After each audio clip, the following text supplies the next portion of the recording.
Assalamualaikum dan selamat sejahtera diucapkan kepada Dr. Laila dan rakan-rakan sekalian. Kumpulan saya yang terdiri daripada saya, Anis Suhaila binti Kadir, Syaratul Nadrah binti Rosli, Nur Zakiyah binti Kamarudin dan Muhammad Adib Zikri bin Razali akan membincangkan mengenai pembangunan mampan yang ke-11 iaitu pembangunan bandar dan masyarakat yang mampan. Untuk bahagian pengenalan, misi utama SDG 11 adalah untuk menjadikan pertempatan inklusif, selamat, berdaya tahan dan mampan. Terdapat 10 sasaran dalam menjayakan SDG 11 iaitu yang pertama dengan perumahan yang selamat dan mampu milik, kedua, sistem pengangkutan yang berpatutan dan selamat SDG 11, yang ketiga adalah perbandaran inklusif dan mampan dengan mengambil kira nisbah kadar penggunaan tanah kepada kadar pertumbuhan penduduk. Matlamat keempat adalah melindungi warisan budaya dan semula jadi dunia. Matlamat kelima, mengurangkan kesan buruk bencana alam. Matlamat keenam, mengurangkan kesan alam sekitar bandar. Matlamat yang ketujuh adalah dengan menyediakan akses kepada ruang hijau dan awam yang selamat dan inklusif. Seterusnya adalah matlamat ke-8 dengan perancangan pembangunan negara dan wilayah yang kukuh. Selain itu, matlamat lain SDG 11 adalah untuk melaksanakan dasar demi inklusiviti, kecekapan sumber dan pengurangan risiko bencana, dan matlamat yang terakhir adalah menyokong negara kurang maju dalam pembinaan mampan dan berdaya tahan. SDG 11 adalah diperlukan untuk pembangunan mampan kerana dengan pembangunan bandar dapat meningkatkan ekonomi masyarakat dan pembangunan ekonomi sesebuah bandar. Selain itu, bandar juga kunci kepada masa depannya mampan yang merupakan suatu tempat menarik untuk hidup dan mampu mencapai skala ekonomi dalam semua sistem bandar. Keperluan pembangunan bandar boleh dibuktikan melalui beberapa fakta.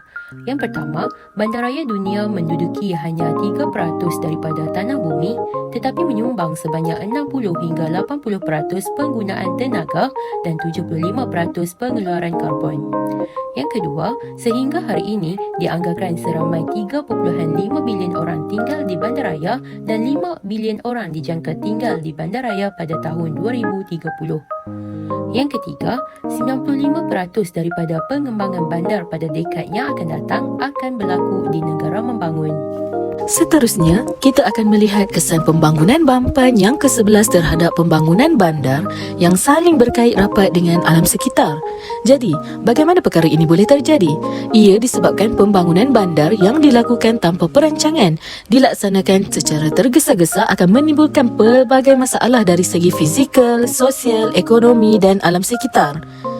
Perubahan iklim akibat aktiviti manusia membawa bencana alam paling teruk dalam sejarah apabila meragut ribuan nyawa dan tempat tinggal. Yang terakhir, perubahan masyarakat dan perubahan tahap bandar telah menghasilkan paradigma baru dalam kegiatan perbandaran. Oleh sebab itu, hasil daripada kesan tersebut terjadinya pencemaran, pergaduhan dan juga kemusnahan alam sekitar. Pelaksanaan agenda SDG 11 yang pertama memperkukuhkan pembangunan inklusif ke arah masyarakat yang saksama. Inklusiviti sentiasa menjadi prinsip penting agenda pembangunan sosioekonomi negara dan matlamat utama modal baru ekonomi. Komitmen ini membolehkan hasil pembangunan dikongsi bersama dalam kalangan rakyat tanpa mengira etnik, tahap sosioekonomi dan sebagainya. Yang kedua, pembangunan modal insan untuk menjadi negara maju. Pembangunan modal insan merupakan boleh ubah penting dalam memacu pertumbuhan ekonomi dan menyokong peralihan semua sektor kepada aktiviti berintensif pengetahuan. Yang ketiga, memperkukuhkan infrastruktur untuk menyokong perkembangan ekonomi.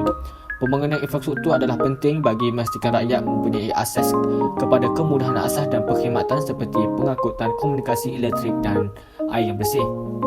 Dan akhir sekali, pertumbuhan ekonomi untuk peningkatan kemakmuran. Pertumbuhan ekonomi yang kukuh adalah penting bagi mencapai inspirasi negara maju. Ekonomi yang kukuh dan mempunyai sumber pengetahuan yang pelbagai serta mengeluarkan barangan dan perkhidmatan bernilai tinggi akan menjana pekerjaan bergaji tinggi selaras dengan ciri-ciri sebuah negara yang maju. Sekian, terima kasih.